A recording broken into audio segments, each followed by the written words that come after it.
பேசுவது கிளியா இல்லை பெண்ணரசை மொழியா.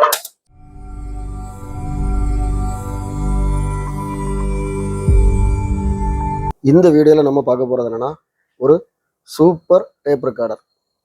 இது பார்த்தீங்கன்னா டெல்லி செட். இதுக்கு பேர் வந்து டெல்லி செட்டு. இதில் என்னென்னா எஃப்எல்டி மெக்கானிசம்னு சொல்லி ஒரு மெக்கானிசம் யூஸ் பண்ணியிருப்பாங்க. Super mechanism. என்னென்னா ப்ராப்ளமே வராது. ஒரே ஒரு பெல்ட் தான், சிங்கிள் பெல்ட்டில் ஓடக்கூடியது. நல்ல இழுக்கும். ஸ்லோ ஆகுறது, ஸ்பீட் ஆகுறது அந்த மாதிரிலாம் ப்ராப்ளம் வராது. சூப்பராக இருக்கும். இதில் இன்னொரு பெனிஃபிட் என்னென்னா, எந்த செட்லேயும் ஓடாத ஒரு கேசட்டை நம்ம இதில் போட்டு ஓட்டினோன்னா ஓடும். அது மாதிரி ஃபார்வர்ட் ரிவைண்ட். இப்போ நம்ம சில கேசட்டில் வந்து ரொம்ப நாள் யூஸ் பண்ணாமல் நம்ம வச்சுருந்தோன்னா அது வந்து கொஞ்சம் சிக்கும். சில செட்டு நல்ல ஹைஎண்ட் செட்லலாம் போட்டிங்கன்னா அப்படியே நின்றுடும். ஸோ அந்த மாதிரி கேசட்டை இதில் போட்டு 1-2 தடவை நம்ம போட்டுக்கிட்டு நம்ம அந்த செட்டில் போட்டோம்னா சூப்பராக ஓடும். ஸோ இப்போ இதில் நான் ஒரு கேசட் போட்டிருக்கிறேன். இதில் நான் ப்ளே பண்ணி காமிக்கிறேன், பாருங்கள் எப்படி இருக்குன்னு பாருங்கள்.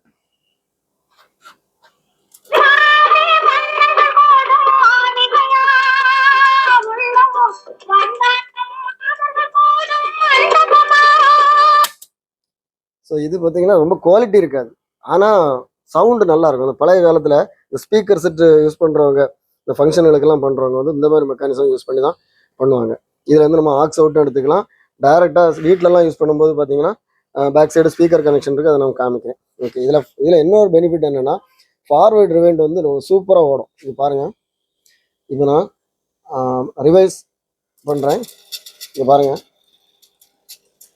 ஸோ எது இழுக்காத ஒரு கேசட்டையும் அது இழுத்து தள்ளிடும். அது மாதிரி ஃபார்வர்ட் பண்ணுற பாருங்க, பயங்கர ஸ்பீடாக சூப்பராக இழுக்கும். ப்ளே பண்ணுறேன்.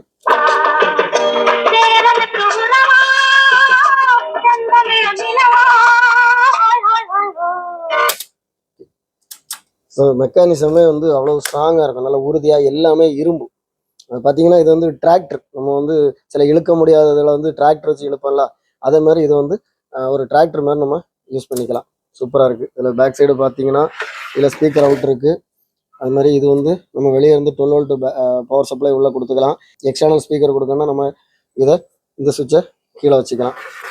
இதில் என்ன ஒன்று இருக்குது என்னென்னா, டியூனிங் நாப் இருக்கிறதுனால ரேடியோ இருக்குது. இந்த பட்டனை நம்ம ஒருக்கா ப்ரெஸ் பண்ணி விட்டோம்னா ரேடியோ ஆன் ஆகிடும், டேப் ஆஃப் ஆகிடும்.